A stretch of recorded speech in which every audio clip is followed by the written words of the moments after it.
A week after the murders, somebody decided to take a portion of the 34th Street wall, which is a graffiti wall that everybody prints everything on and paints.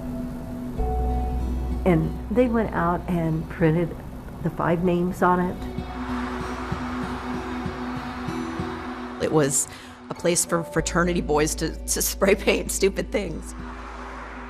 And then it became this place of great significance to all of us. The names of the 5 victims are memorialized. Sonja Larson, Christina Powell, Krista Hoyt, Tracy Paulus, and Manny Taboda.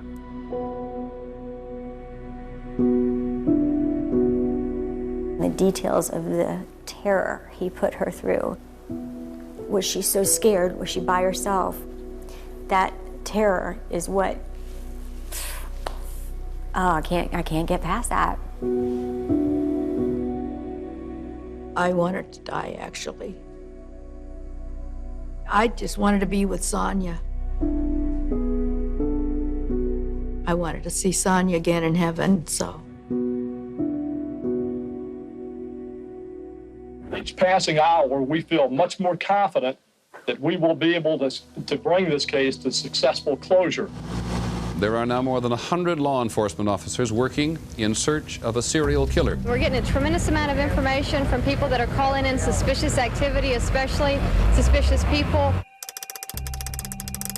We were getting a lot of tips focusing on Ed Humphrey as a person of interest. Ed Humphrey had graduated from high school, and he was a freshman at the University of Florida. He had mental health issues for which he had to take medication. Apparently he was off his medication. How old is he about? Is he armed? And so there have been a lot of reports coming into the police about this guy looking dangerous.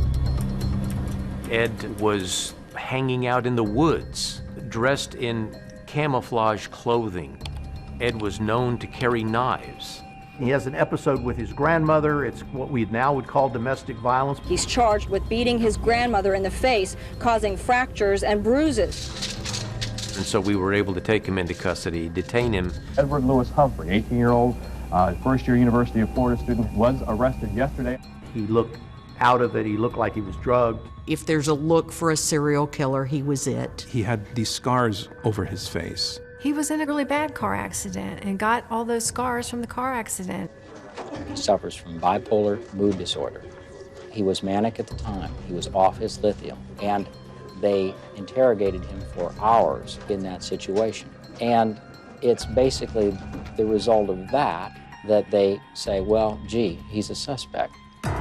All the news media is talking about him. Humphrey had made other students living here nervous. They were pretty scared of the guy. He would listen to loud, heavy rock music and would go out for long periods at night.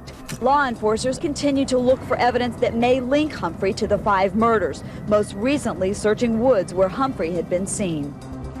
We had a lot of evidence, a lot of physical evidence that, according to our technology at the time, placed Ed at some of these scenes, some fiber, some hairs. They couldn't say definitively it was Ed's hair, but they couldn't say it wasn't. When they went to his residence, where he lived with his grandmother, they found magazines about knives, girls, and guns, and all these kinds of materials, and he ends up going to court, and he's kept there on an enormous bond. At the hearing, the judge refused to lower Humphrey's $1 million bond.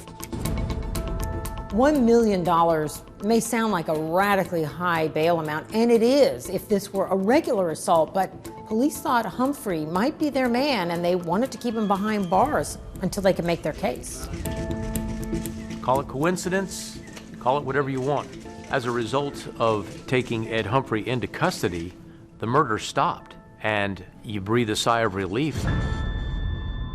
Wow, it really looked like they had just solved the murders and that they had the guy in their hands. We wanted to believe he was caught, that somebody was caught. It was a huge relief. It was just so good to know that he couldn't do that to anyone else again. Go! Come on, Gator! Get up and go! They even had a football game that Saturday where 75,000 people came and cheered for the Gators. Gainesville is trying to get back.